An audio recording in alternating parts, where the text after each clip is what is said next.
11 septembre 2001, l'Occident bascule. Pour la première fois, les États-Unis d'Amérique sont attaqués sur leur propre sol. Le choc est immense. L'événement donne naissance à un raz-de-marée sécuritaire d'une ampleur inégalée qui va changer la face du monde à jamais. Une série de lois sont votées, du Patriot Act au FISA Act, dont la portée sur la vie privée sera révélée par Edward Snowden en 2013. Toutes les communications, tous les échanges, les traces laissées sur les réseaux, les déplacements et même les connexions entre individus sont enregistrés. Bienvenue dans l'ère de la Big Data. Sur les cendres encore fumantes du World Trade Center, une société privée va naître. Elle a pour mission de voir l'invisible, de détecter des schémas cachés enfouis sous la montagne de Big Data qui s'est jusque-là révélée illisible. Cette société, c'est Palantir Technologies. Financée par la CIA, imaginée par Peter Thiel, depuis 20 ans, Palantir cultive le secret et agit dans l'ombre. Peu de gens la connaissent et rares sont ceux qui savent réellement ce qu'elle fait. Et pourtant, elle sait probablement déjà tout de vous. Des terrains d'affrontements militaires, de l'Irak à l'Ukraine, jusqu'aux centres de décision gouvernementaux et institutionnels, c'est aujourd'hui une société tentaculaire qui tisse son réseau d'influence sur tout l'Occident et qui pèse aujourd'hui plus de 400 milliards de dollars. Palantir est là pour disrupter, et quand c'est nécessaire pour effrayer les ennemis, et à l'occasion pour les tuer. Aujourd'hui, la puissance et l'ambition de Palantir apparaissent sans limite. De la Big Data à Big Brother, il n'y a qu'un pas que Palantir a déjà franchi. Voici l'histoire d'une entreprise qui traque, qui cible, qui tue. Une entreprise qui a fait de la surveillance son business model. Une entreprise si puissante que vous n'en entendrez jamais parler. Mais avant de commencer, laissez-moi vous présenter le secret bien gardé des milliardaires pour s'enrichir aussi bien dans un marché haussier qu'en temps de crise. Le secret, c'est le private equity, le joyau de la couronne de tout portefeuille diversifié qui se respecte. Le seul problème, c'est que le ticket d'entrée pour les meilleurs fonds se chiffre en centaines de milliers, si ce n'est en millions d'euros. Et c'est là que notre partenaire Fundora entre en jeu. Fundora démocratise l'accès aux meilleurs fonds mondiaux de private equity dès 100 € seulement. Accédez à des fonds d'une grande qualité hautement diversifiés, avec 15 à 20 entreprises par fonds, avec des rendements historiques moyens dépassant 20% de TRI net. Leur plateforme intuitive simplifie tout et vous permet de mitiger vos risques grâce à différentes stratégies, LBO, secondaire, impact, capital risque, infrastructure, et cela dès 100 €. Inscrivez-vous dès maintenant en cliquant sur le lien en description pour ne pas manquer l'opportunité spéciale de la semaine prochaine et pour mettre un pied dans le monde du private equity avec Fundora. Votre portefeuille vous remerciera.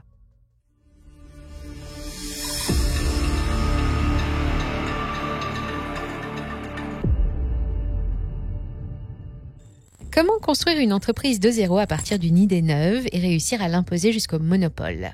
C'est tout le propos de l'ouvrage de Peter Thiel, De 0 à 1, écrit en 2014, où Palantir y apparaît comme une proof of concept. Mais revenons un peu en arrière. En 2002, après le rachat de PayPal par eBay pour 1,5 milliard de dollars, on assiste à l'éclatement de ce que l'on a appelé la PayPal Mafia. Elon Musk, Reid Hoffman, David Sacks, Max Levchin et bien sûr Peter Thiel vont marquer l'histoire de la Silicon Valley. On les voit partout et ce sont eux qui sont à l'origine du succès de la plupart des entreprises de la Big Tech. LinkedIn, Yelp, YouTube, OpenAI, Facebook, Airbnb, Stripe, Tesla, SpaceX, mais aussi Palantir Technologies, la plus secrète et sans doute la plus influente de toutes. L'idée neuve de Palantir, c'est le 11 septembre 2001 qui lui fournit à travers la révélation d'une faille majeure. Jamais on n'avait collecté autant de données et pourtant, personne n'a vu venir l'attaque. Peter Thiel a la solution. Transposer le système qu'il avait développé avec PayPal pour lutter contre la fraude au profit de la lutte contre le terrorisme. En 2003, avec Alex Karp, Nathan Gettings, Joe Lonsdale et Stephen Cohen, ils fondent Palantir Technologies.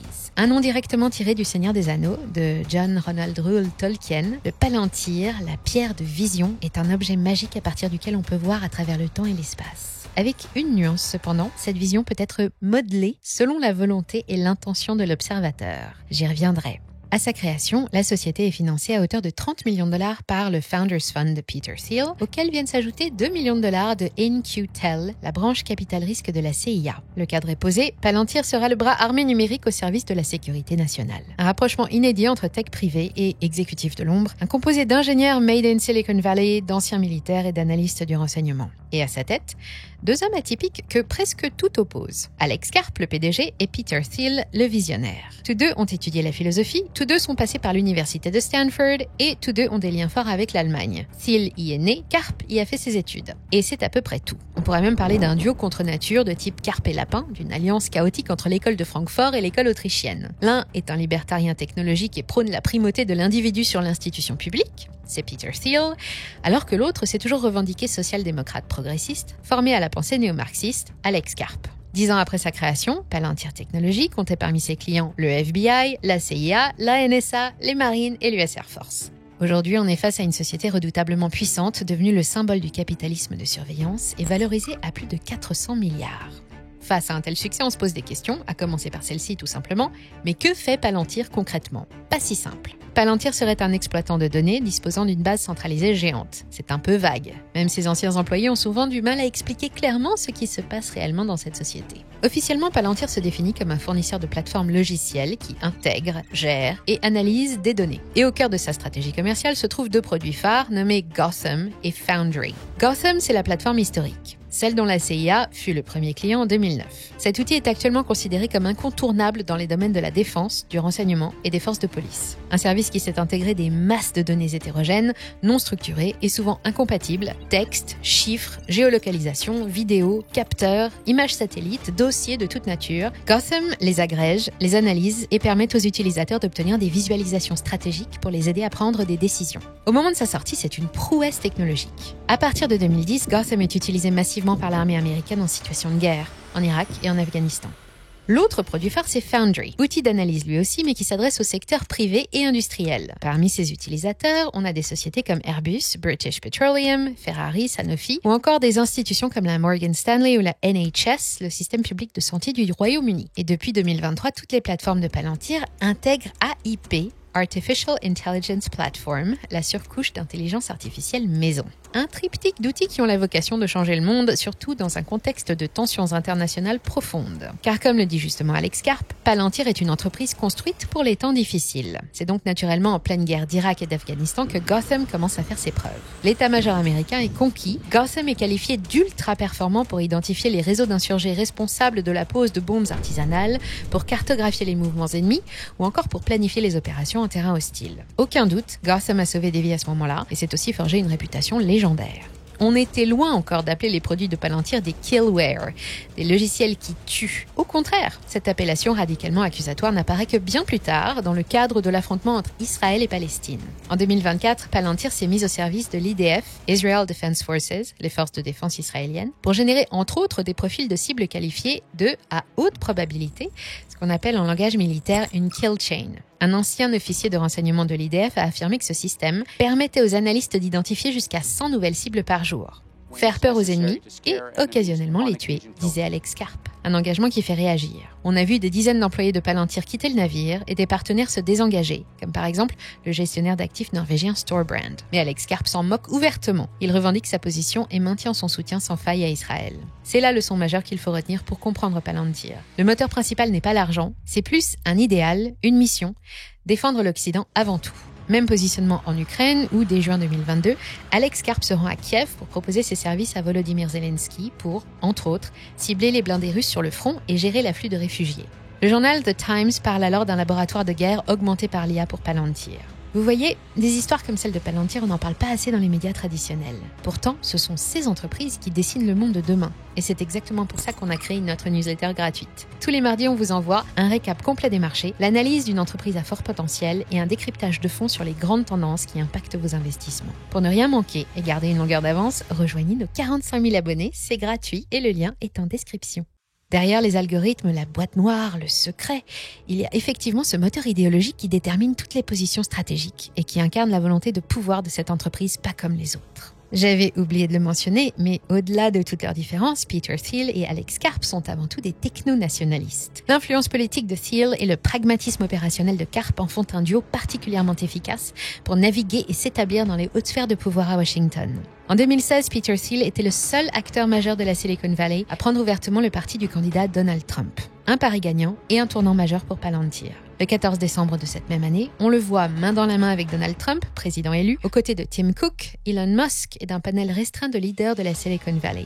C'est lui-même qui a organisé cette réunion à la Trump Tower, une première du genre. Alors, quand il s'agira de renforcer la sécurité et d'accélérer le contrôle de l'immigration via le programme ICE, Immigration and Customs Enforcement, sans surprise, le gouvernement républicain américain reconduira Palantir avec un mandat élargi et une plus grande autonomie. Dans ce programme, on parle de tolérance zéro et c'est l'outil d'analyse Palantir Falcon qui sera utilisé pour traquer les migrants illégaux. Mais des cas de séparation de famille vont faire scandale dans la presse américaine et conduiront à une dénonciation de Palantir par de nombreuses ONG, dont Amnesty International.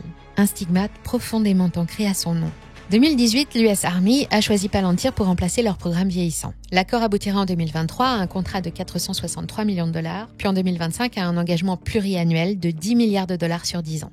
Et alors que Elon Musk prend en charge la réduction des dépenses publiques avec le programme DOGE, Department of Government Efficiency, immédiatement Palantir se met à son service pour lui fournir une méga API avec laquelle il va pouvoir interroger toutes les données fiscales fédérales. La mafia PayPal est toujours là, elle s'installe et prend des positions. D'anciens employés de Palantir sont nommés à des postes stratégiques, aux côtés du vice-président J.D. Vance pour lequel Peter Thiel fait figure de mentor. Tout va donc pour le mieux dans le meilleur des mondes. En un an, depuis la réélection de Donald Trump, l'action de Palantir a effectivement bondi de près de 600%. Les revenus déclarés au deuxième trimestre 2025 atteignent 1 milliard de dollars et le revenu annuel se monte à 3,4 milliards. Une progression vertigineuse de 48%. Palantir à la cote, elle est même sacrée meilleure action du SP500 au premier semestre 2025, avec une valorisation autour des 420 milliards de dollars. Palantir s'est hissé au niveau des plus grands en dépassant Boeing et Lockheed Martin, des géants historiques de la défense. Un sentiment d'euphorie règne autour de l'entreprise. Et pourtant, du côté de certains analystes comme The Economist ou Travelev Research, il se dit qu'on est devant la valorisation la plus excessive qu'on ait jamais vue en bourse. Et que pour justifier un tel montant, il faudrait que Palantir continue de croître de plus de 40% par an pendant au moins 5 ans,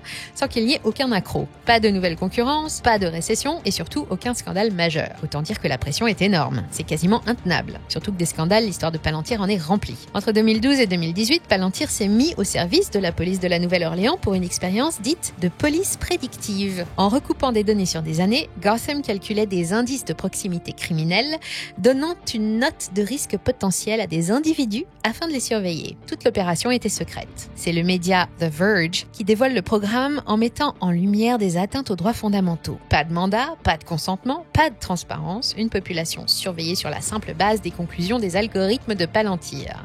Les médias ont enchaîné, mettant en cause la viabilité des sources du modèle et le biais racial que cela entraînait sur l'outil de prédiction. Cette affaire a laissé des traces dans les esprits. Pourtant, ça n'a pas empêché la LAPD de Los Angeles de s'essayer elle aussi à cette expérience dite de police prédictive avec Palantir. Sans compter qu'avant cela, la société d'Alex Karp s'est retrouvée directement impliquée dans une tentative de discréditation de Wikileaks pour le compte de The Bank of America. Un plan dévoilé par le groupe de hackers Anonymous qui a forcé Palantir à présenter ses excuses. Plus récemment, en mars 2025, un décret présidentiel de Donald Trump a ordonné aux agences de supprimer les silos d'information entre elles et d'unifier les données. L'objectif, officiellement, c'est pour lutter contre la fraude et le gaspillage. Mais on pourrait aussi y voir un pas de plus vers une surveillance de masse étendue, et forcément Palantir n'est pas loin. Fin mai 2025, une enquête du New York Times affirme que Palantir aurait été chargé, via son logiciel Foundry, de centraliser les données personnelles de plusieurs agences publiques, de la sécurité sociale au fisc, en passant par la santé et la défense. Selon ces sources, le système aurait dressé un profil complet pour chaque citoyen, réunissant plus de 300 informations, revenus, antécédents, données médicales, déplacements, publications en ligne, etc.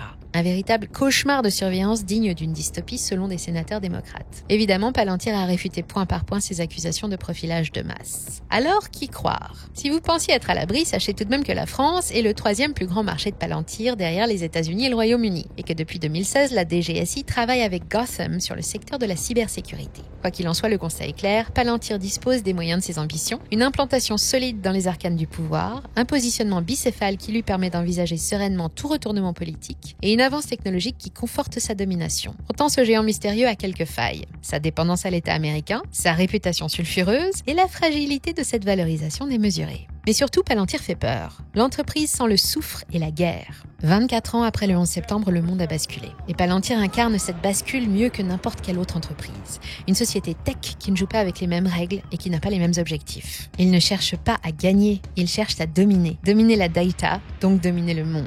Peter Thiel et Alex Karp vous parleront de défense de la démocratie, de protection de l'Occident.